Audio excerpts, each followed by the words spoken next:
के इस video lecture में हम लोग अलजेब्रा के एक सबसे इम्पॉर्टेंट जो कि बेसिक एक चैप्टर है पॉलिनोमियल्स, उसके बारे में पढ़ेंगे। पॉलिनोमियल्स अलजेब्रा का बेसिक चैप्टर इसलिए माना जाता है क्योंकि पूरे अलजेब्रा में हम लोग पॉलिनोमियल्स के साथ ही डील करते हैं, फिर चाहे वो linear equation in two variable हो, चाहे वो अरिथमेटिक प्रोग्रेशन हो या और भी अदर कोई भी चैप्टर हो। बिना पॉलिनोमियल्स के कंसेप्ट के हम लोग आगे बढ़ नहीं सकते हैं। क्लास 9th और 10th दोनों के लिए ये वीडियो बहुत इंपॉर्टेंट होने वाला है। तो सबसे पहले हम लोग पॉलिनोमियल्स का डेफिनेशन जो है उसको समझते हैं। तो पॉलिनोमियल्स का डेफिनेशन सिंपल अगर हम देखें, बहुत हायर क्लास के कंसेप्ट को अगर हम ना लगाएं, सिंपली यदि देखें तो कोई भी अलजेब्रिक एक्सप्रेशन जो इस तरह के फॉर्मेट में होगा, जैसा कि अभी हम लिख रहे हैं a0 या a0 भी इसको बहुत लोग पढ़ते हैं, plus a1x plus a2x square plus a3x cube plus dot dot dot dot dot so on an x पे पावर n।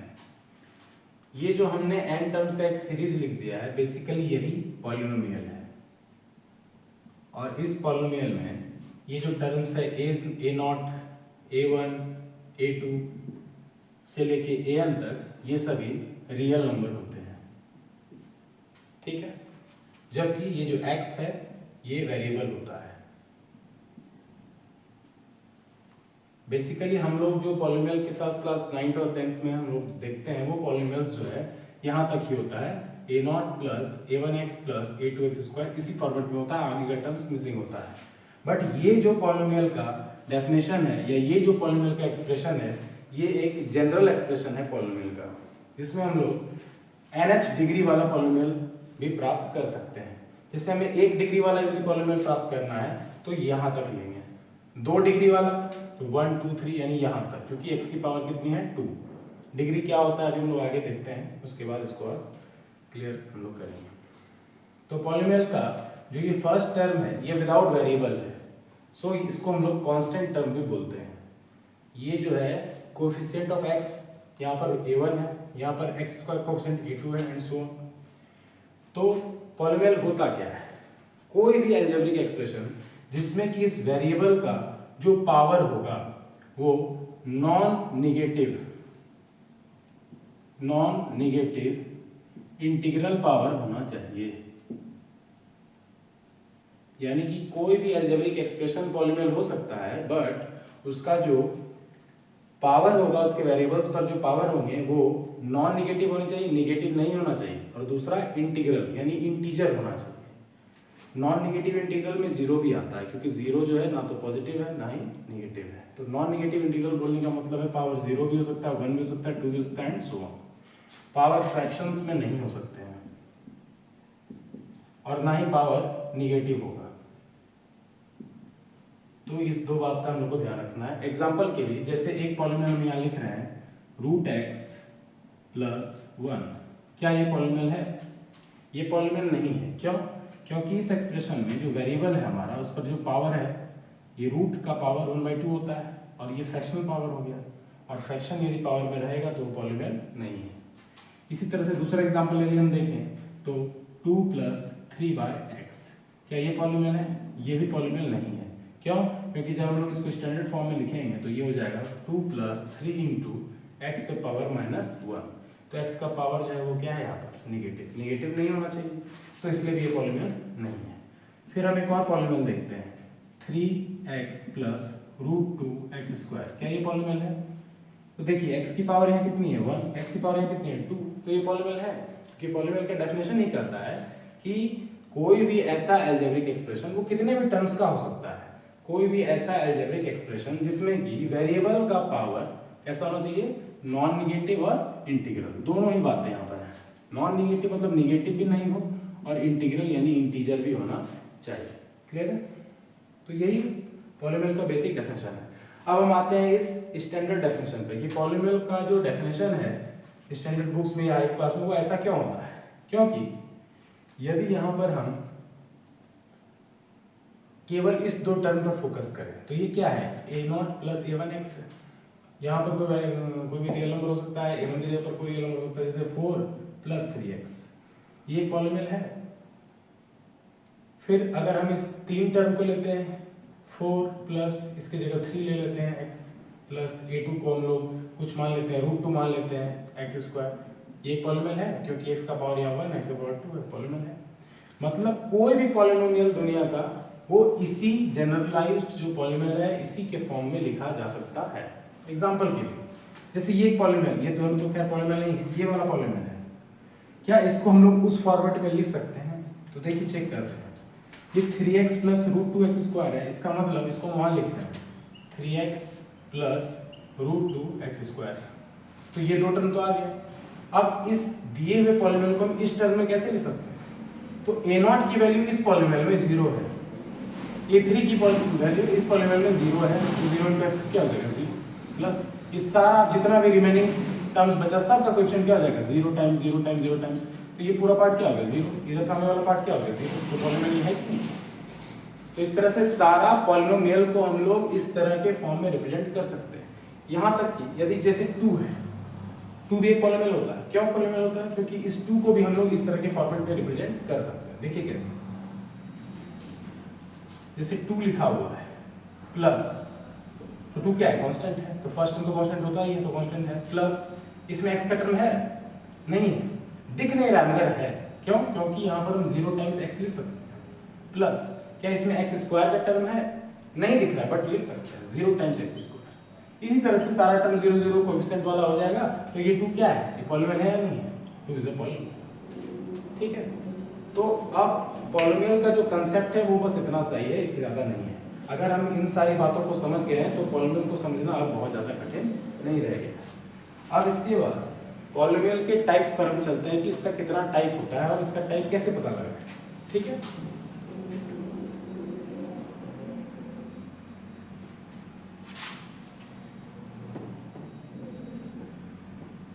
तो पॉलिनोमियल का जो टाइप अलग अलग बांटा गया है वो बांटा गया उसके डिग्री के आधार पर। अब डिग्री क्या होता है? तो क्लास 9th में हम लोग डिग्री के बारे में पढ़े हैं। पॉलिनोमियल की डिग्री का मतलब होता है highest power of variable, highest power of variable. किसी भी पॉलिनोमियल में जो वेरिएबल होता है उसका हाईएस्ट पावर ही उसका क्या कहलाता है?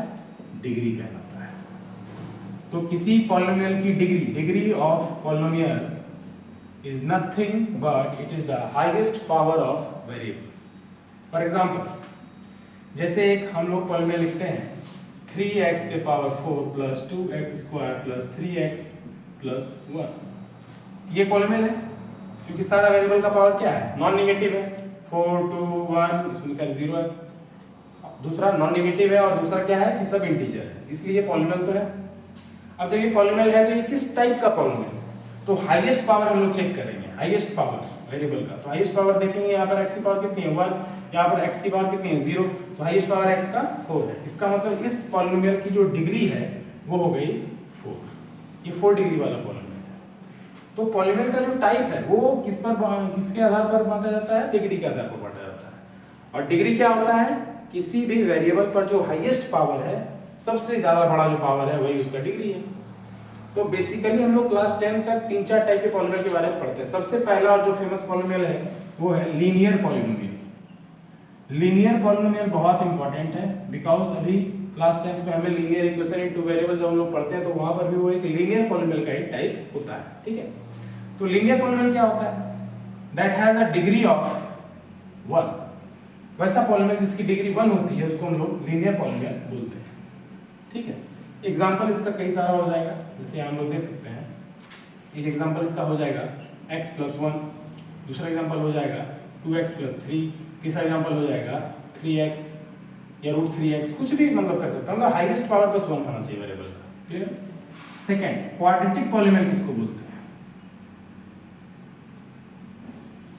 तो क्वाड्रेटिक पॉलिनोमियल जो है जिसकी डिग्री 2 होती है उसको हम लोग क्वाड्रेटिक पॉलिनोमियल बोलते हैं। और इसी पर हमारा पूरा का पूरा 10th का सिलेबस बेस्ड है, अलजेब्रा का खास करके क्वाड्रेटिक पे ही है सारा काम।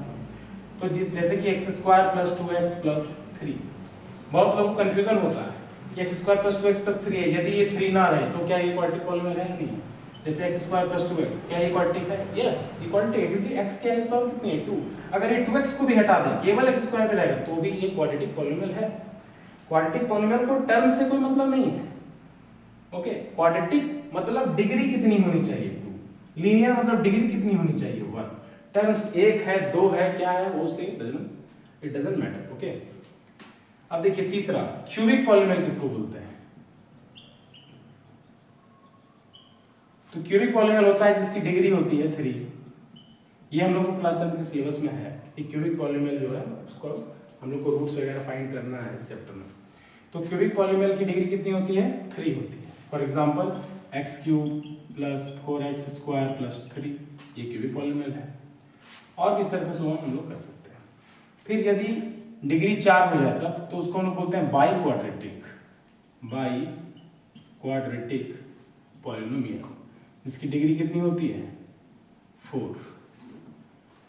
ये बाई क्वाड्रेटिक है। लीनियर हो गया, क्वाड्रेटिक हो गया, क्यूबिक हो गया, बाई क्वाड्रेटिक हो गया। अब यदि डिग्री 5 होगी तब उसको क्या बोलेंगे? तो यदि डिग्री जो है वो 5 हो जाए तो क्लास 10 के सिलेबस में तो ये नहीं रहता है, बट आपको बता देते हैं, इसको हम लोग बोलते हैं क्विंटिक पॉलीनोमियल। और इसी तरह फिर फर्दर आगे हम लोग बढ़ेंगे 6 के लिए, 7 के लिए, 8 के लिए देखते जाएंगे। तो 10th में तो हमारा सिलेबस पूरा कन्फाइंड है क्वाड्रेटिक और क्यूबिक को लेकर, तो हम लोग उतना आगे नहीं देखेंगे। ठीक है, इसके अलावा दो और जो बहुत फेमस पॉलीनोमियल है जो काफी एग्जाम में पूछा जाता है और स्टूडेंट कंफ्यूज हो जाते हैं, वो ये है कि कोई भी नंबर दे दिया गया है 4, 5, 8, क्या ये सब पॉलीनोमियल है? तो दो और टाइप यहाँ पर हम बता रहे हैं, डिस्कस कर रहे हैं, उसको हम लोग बोलते हैं कांस्टेंट पॉलीनोमियल। एक कांस्टेंट पॉलीनोमियल है जो कि अलग से टाइप है पॉलीनोमियल का, और दूसरा है जीरो पॉलीनोमियल। जीरो पॉलीनोमियल का मतलब होता है जीरो, यानी जीरो क्या है? जीरो पॉलीनोमियल है। और कांस्टेंट पॉलीनोमियल क्या है? तो जितने भी नंबर्स हैं ऑल रियल नंबर्स, ये सभी क्या है? कांस्टेंट पॉलीनोमियल है। जैसे कि एग्जांपल हो गया 5, एग्जांपल हो गया -6, एग्जांपल हो गया 8, कोई भी रियल नंबर है वो क्या है? कांस्टेंट पॉलीनोमियल है। रीजन क्या है इसके पीछे? रीजन ये है कि सब में जो है x छुपा हुआ है। जैसे देखिए 5 है, ये पॉलीनोमियल कैसे चेक करते हैं हम लोग? 5 × x की पावर क्या है? 0। तो वैसा पॉलीनोमियल जिसका हाईएस्ट पावर 0 होता है वो क्या है? हमारा कांस्टेंट पॉलीनोमियल हो सकता है। क्लियर है? और अगर ये पूरा टर्म 0 है तो ये स्पेशल कैटेगरी है जीरो पॉलीनोमियल का। ये पॉलीनोमियल कैसे है? तो जो पॉलीनोमियल का जनरल डेफिनेशन था उसमें हम लोग इसको, जनरल जो फॉर्म है पॉलीनोमियल का, उसमें हम लोग पुट कर सकते हैं। देखिए कैसे। तो पहला फॉर्मेट क्या था? पहला फॉर्मेट था a0 + a1x + a2x²। यही ना है जनरल फॉर्म पॉलीनोमियल का, जो भी हम लोग शुरू में लिखे थे। तो 5 को वहां पर पुट किए थे और वहां बताए भी थे कि 5 यहाँ पर आ जाएगा, और बाकी सारे टर्म्स में ये जो कोएफिशिएंट होते हैं इसकी वैल्यू को 0 अगर ले लें तो ये पॉलीनोमियल शो हो जाता है। तो कांस्टेंट पॉलीनोमियल हम लोग समझ गए, जीरो पॉलीनोमियल भी हम लोग समझ गए। ठीक है, इसके बाद अब जो हमारा अगला इसमें टॉपिक है वो है पॉलीनोमियल का वैल्यू निकालना। किसी पर्टिकुलर पॉइंट पर आपको पॉलीनोमियल का वैल्यू निकालना होगा। ठीक है, पॉलीनोमियल किसी न किसी वेरिएबल में होता है। अभी तक जितना भी पॉलीनोमियल लिखे हैं सारा x में लिखे हैं, t में हो सकता है, p में हो सकता है, किसी भी लेटर में आप लिख सकते हो, तो वेरिएबल है। देखिए फॉर एग्जांपल, और पॉलीनोमियल को डिपेंड कैसे करते हैं? जैसे x में है तो px लिख सकते हैं, या fx लिख सकते हैं, या gx लिख सकते हैं। ये रिप्रेजेंटेशन जो है ये पॉलीनोमियल का रिप्रेजेंटेशन है। तो कोई पॉलीनोमियल है जैसे x² + 3। अब यहाँ पर हमको बोलेगा find the value of polynomial at x = 2। तो इसके लिए हम लोग क्या करेंगे? x की जगह पर 2 रख देंगे, तो यहाँ भी 2 हो जाएगा। 2 का स्क्वायर + 3, 2 × 2 = 4, 3 7। इसका मतलब कि इस पॉलीनोमियल की वैल्यू 2 पर कितनी है? 7। क्लियर? तो वैल्यू किसी पॉलीनोमियल का अगर निकालने दिया जाएगा किसी पर्टिकुलर पॉइंट पर, तो सिंपली हमको क्या करना है, जो जहाँ पर वेरिएबल है वहां पर उस इनपुट को जो भी हमको दिया गया है उसको पुट कर देना बस, और फाइंड कर लेंगे। ठीक है,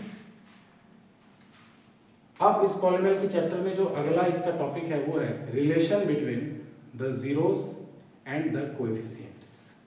और ये टॉपिक जो है ये क्यूबिक के लिए और क्वाड्रेटिक पॉलीनोमियल के लिए ही केवल क्लास 10th तक है। बाकी फर्दर हम लोग फिर इसको ग्रेजुएशन में आगे कंटिन्यू करते हैं कि जब क्यूबिक से बड़ा कोई पॉलीनोमियल रहेगा तो उसके लिए कैसे करना नहीं करना। तो यहाँ पर हम लोग अब रिलेशनशिप इस्टेब्लिश करेंगे कि आखिर रिश्ता कैसे आता है जीरोस के बीच, किसी पॉलीनोमियल के जीरोस के बीच और उसके कोएफिशिएंट्स के बीच। लेकिन इसको समझने से पहले हमको समझना पड़ेगा what is zero of a polynomial. What is zero of a polynomial? ये जीरो वो वाला जीरो नहीं है, नंबर वाला जीरो नहीं है, ये एक स्पेशल टर्म है जो डिफाइन किया गया है पॉलिनोमियल के रेस्पेक्ट में, ठीक है। तो यदि क्वेश्चन आए कि पॉलिनोमियल का जीरो जो है वो किससे कहते हैं, तो इसके लिए सबसे पहले आपको कोई पॉलिनोमियल मान लेना है। जैसे माना कि px कोई पॉलिनोमियल है, let px be a polynomial, तो px कोई पॉलिनोमियल है। अब यदि इफ एट x बराबर कोई वैल्यू लेना है से अल्फा, यानी कि x के किसी वैल्यू अल्फा पर यदि p ऑफ अल्फा यानी पॉलिनोमियल का जो वैल्यू है, if the value of polynomial at x बराबर अल्फा, इसको थोड़ा और अच्छे से लिख देते हैं, if value of polynomial at x बराबर अल्फा दैट इज, शॉर्ट में अगर बोले तो p अल्फा, यदि p अल्फा की वैल्यू 0 आ जाए, अल्फा कोई एक ऐसा नंबर है जिसको कि हम x की जगह रखे और पूरे पॉलिनोमियल का मान कितना आ गया 0, तब ये जो तुम्हारा अल्फा है ये क्या कहलाएगा, जीरो ऑफ पॉलिनोमियल, ठीक है। बहुत इंपॉर्टेंट ये टॉपिक है जी, इसको समझना बहुत इंपॉर्टेंट है। यही जो है इक्वेशंस में जब हम लोग जाते हैं तो जीरो को हम लोग रूट्स बोलने लगते हैं, वो अभी आगे जब हम लोग पढ़ेंगे लीनियर इक्वेशन तो उसमें समझेंगे। तो पॉलिनोमियल का जीरो किसे कहेंगे हम लोग, पॉलिनोमियल में x के जगह पर या जो भी वेरिएबल जिसमें भी पॉलिनोमियल होगा उसमें x के जगह पर एक ऐसा नंबर पुट करें कि उस पूरे पॉलिनोमियल का वैल्यू कितना आ जाए, 0 आ जाए, तो वह जो वैल्यू है वह पर्टिकुलर वैल्यू जो है उस पॉलिनोमियल का जीरो कहलाएगा, zero of polynomial px, okay. अब अगला क्वेश्चन इसमें होता है कि जीरो कितना हो सकता है किसी पॉलिनोमियल में, तो पॉलिनोमियल के डिग्री के हिसाब से उसमें जीरो होता है। जैसे कि लीनियर पॉलिनोमियल है, फिर क्वाड्रेटिक है, फिर क्यूबिक है, फिर बाइक्वाड्रेटिक है, जिसकी जितनी डिग्री ऊपर में लिख देते हैं, लीनियर का डिग्री 1, क्वाड्रेटिक का 1, क्वाड्रेटिक का 2, क्यूबिक का 3, बाइक्वाड्रेटिक का 4 एंड सो ऑन। तो जिसकी जितनी डिग्री होती है जीरो की संख्या भी उतनी होती है। लीनियर पॉलिनोमियल में एक जीरो होगा, मतलब केवल और केवल एक ही वैल्यू ऐसा होगा लीनियर पॉलिनोमियल में जिसको उसमें पुट करने पर उसका वैल्यू जीरो आ जाएगा। क्वाड्रेटिक पॉलिनोमियल में 2 होता है इसका डिग्री, तो इसमें 0 भी 2 होगा, मतलब कि 2 ही वैल्यू ऐसा निकलेगा जो कि पुट किया जाएगा जब उस क्वाड्रेटिक पॉलिनोमियल में, तो उसका वैल्यू 0 आएगा, मात्र 2 वैल्यू, ना ज्यादा ना कम। क्यूबिक में 3 जीरो हो सकता है, मतलब 3 ऐसा वैल्यू होगा जिसको कि क्यूबिक पॉलिनोमियल में डालने पर वो 0 देगा, 3 वैल्यू बस। बाइक्वाड्रेटिक में उसी तरह से 4 हो जाएगा। तो ये बहुत इंपॉर्टेंट रिलेशन है, रिलेशन हम यहाँ पर लिख देते हैं, the relation is number of zeros is equal two degree of px, यानी पॉलिनोमियल के डिग्री पर निर्भर करता है कि उसमें जीरोस कितना होगा, ठीक है। अब जब हम लोग जीरोस को समझ गए, और जनरली जीरोस को हम लोग डिनोट करते हैं अल्फा से, यदि 2 जीरो हो गया, जैसे कि लीनियर में 1 जीरो है तो इसमें अल्फा से डिनोट कर देंगे, ठीक है। क्वाड्रेटिक में 2 जीरो हो गया तो अल्फा बीटा से कर देंगे, क्यूबिक पढ़ेंगे तो अल्फा बीटा गामा कर सकते हैं, बाइक्वाड्रेटिक पढ़ेंगे तो अल्फा बीटा गामा फाई कर सकते हैं। तो हम लोग को तो क्योंकि क्लास 10th में हमें इस दोनों पर ही कन्फाइंड रहना है, क्वाड्रेटिक और क्यूबिक पर, तो इससे ज़्यादा फर्दर हम लोग जो है इसमें टाइम वेस्ट नहीं करेंगे, ठीक है। अब ये जो हमारा जीरोस निकला है, ठीक है, उसके बीच और जो हमारा क्वाड्रेटिक पॉलिनोमियल होता है उसके बीच एक रिलेशन है, पॉलिनोमियल के बीच नहीं, पॉलिनोमियल में जो कोएफिशिएंट होता है हम लिख रहे हैं यहाँ पर। फॉर एग्जांपल अब हम लोग जो है बेसिकली पॉलिनोमियल से हट रहे हैं और क्वाड्रेटिक पॉलिनोमियल पढ़ा रहे हैं, ठीक है। अब जो हमारा टॉपिक है वो है क्वाड्रेटिक पॉलिनोमियल। तो क्वाड्रेटिक पॉलिनोमियल क्या होता है, तो क्वाड्रेटिक पॉलिनोमियल अभी हम लोग जस्ट पढ़े हैं, जिसकी डिग्री कितनी होती है, 2 होती है, और इसका जनरल फॉर्म क्या होता है क्वाड्रेटिक पॉलिनोमियल का, वो ये होता है, वो हम लोग पढ़ के भी आए हैं, a0 plus a1x plus a2x square, बाकी सब टर्म 0 हो जाता है। ये तो स्टैंडर्ड डेफिनेशन हो गया, बट हमारे बुक्स में इसको a0 a1 a2 नहीं लिखता है, इसको लिखेगा a, तो ये हो जाएगा ax स्क्वायर, और इसको हम लोग जो है डिक्रीजिंग पावर के ऑर्डर में लिखते हैं, मतलब यहाँ पर तो पावर बढ़ते हुए लिखे हैं ना, यहाँ पर पावर हम लोग घटते हुए लिखेंगे, x पर पावर 2 है, फिर ये जो a1 है वो वहाँ बुक्स में वगैरह में b हो जाता है, तो bx हो गया, और ये जो कांस्टेंट टर्म है ये वहाँ c हो जाता है। तो ये जो है हमारा क्वाड्रेटिक पॉलिनोमियल का जनरल फॉर्म है जो हमें बुक्स में देखने के लिए मिलता है। अब ये भी लिख सकते हैं, दोनों सही है, आइदर दिस और दिस, दोनों लिख सकते हैं, ये जनरल जो जनरलाइज डेफिनेशन है पॉलिनोमियल का वहां से आया है, और ये जब हम लोग जनरलाइज कर लेते हैं तो अब a0 a1 a2 तो एक रीजन के लिए हम लोग लिखते हैं ना कि a2 है, फिर आगे a3 a4 है, लेकिन जब 3 ही है फिक्स हो गया तो abc भी कर सकते हैं, कोई दिक्कत नहीं। तो ये जो है हमारा क्वाड्रेटिक पॉलिनोमियल है जिसमें कि 3 कोएफिशिएंट है a b और c। तो हम लोग को बेसिकली इस a b c का रिलेशन लिखना है, relation between a b c and और किसके बीच, इसके जीरोस के बीच। और क्वाड्रेटिक पॉलिनोमियल है, अभी जस्ट लिखे थे, कितना जीरो होगा उसमें, 2 जीरो होगा। तो मान लेते हैं कि अल्फा और बीटा इसका क्या है, जीरोस है, ये लेट कर लेते हैं हम लोग, मान लेते हैं कि इस क्वाड्रेटिक पॉलिनोमियल का जीरोस क्या है, अल्फा बीटा है। तो अब हम लोग को रिलेशन स्थापित करना है किसके बीच, इसके कोएफिशिएंट्स के बीच।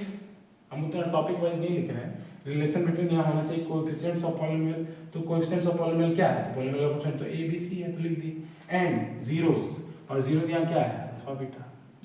तो अल्फा बीटा और a b c इसके बीच क्या रिश्ता होता है, ये रिश्ता तो सब किताब में लिखा हुआ रहता है, बहुत किताब में प्रूफ भी रहता है, बट स्टूडेंट्स इसका प्रूफ नहीं समझते हैं जनरली, बस उसको रट लेते हैं, इसको समझना चाहिए।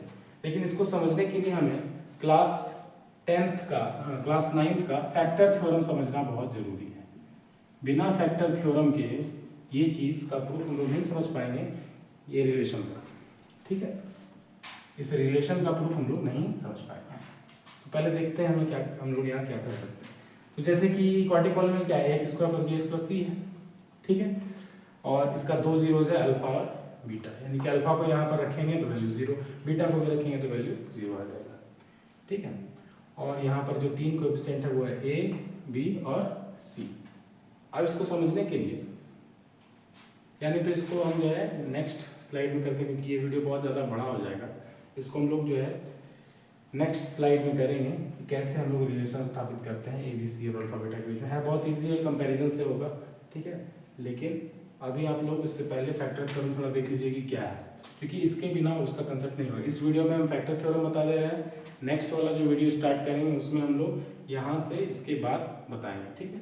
फैक्टर थ्योरम क्या होता है कि जैसे कोई पॉलिनोमियल है px, ठीक है, दिया हुआ है, और इसका हमको एक जीरो पता चल गया कि वह जीरो है अल्फा, या हमको पता चल गया कि उसका एक जीरो है a, मान लेते हैं a। तो यदि a जो है उसको इसमें रखने पर इस पॉलिनोमियल की वैल्यू px की वैल्यू 0 आ जाए, जैसे कि यहाँ पर ये पॉलिनोमियल है ना px, तो a को इसमें रखे, यानी pa की वैल्यू कितनी आ गई, 0, यानी x के जगह पर a को रखने पर इसकी वैल्यू 0 है, यानी एक 0 है इसका।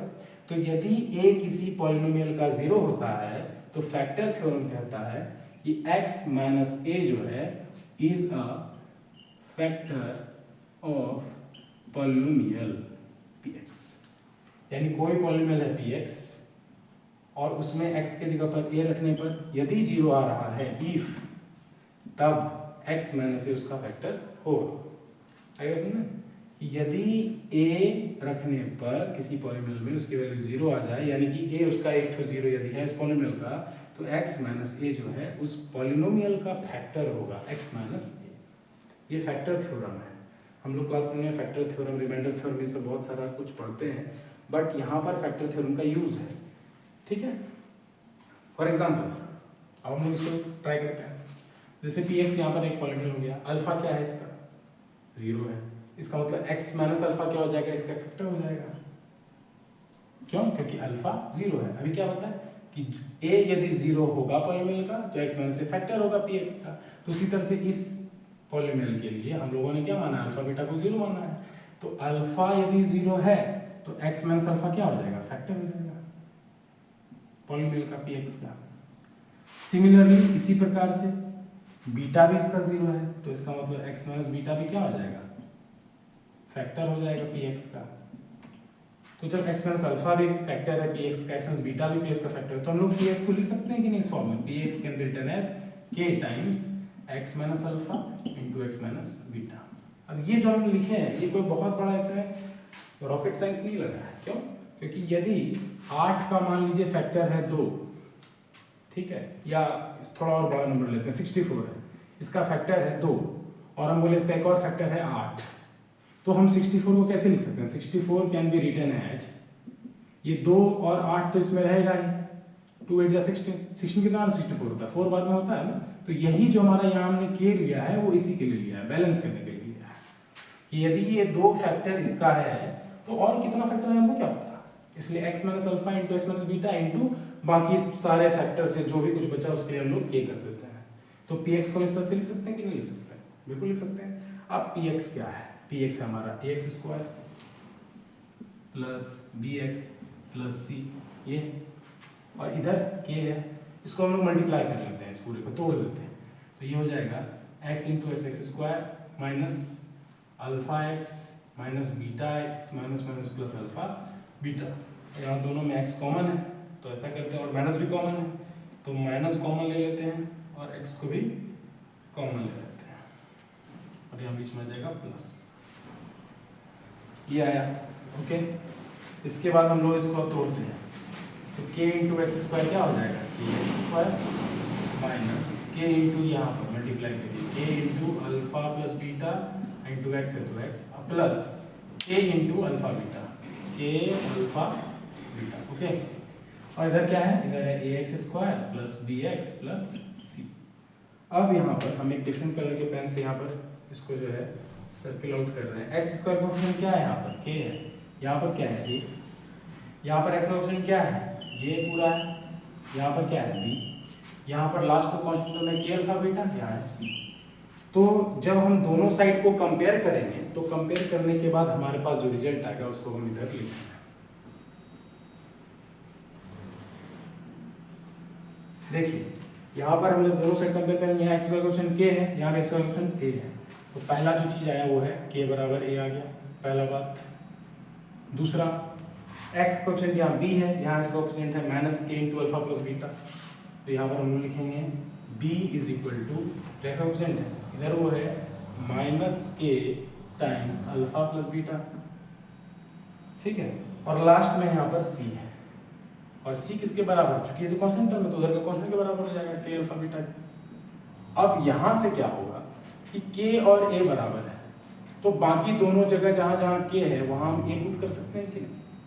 इस जगह पर k बराबर a आया है, यहाँ से उसी रिलेशन से ये 3 रिलेशन निकल के आया है ना, तो जहाँ जहाँ k है वहाँ हम a पुट कर देते हैं, यहाँ भी है यहाँ भी है। ओके, अब देखिए जब इसको हम लोग फर्दर यहाँ पर डेराइव करेंगे तो माइनस a इधर आ जाएगा, यहाँ मल्टीप्लाई इधर डिवाइड हो जाएगा, तो जाएगा माइनस इधर आएगा तो माइनस b, और a नीचे जाएगा तो माइनस b वाई बराबर क्या हो जाएगा अल्फा प्लस बीटा।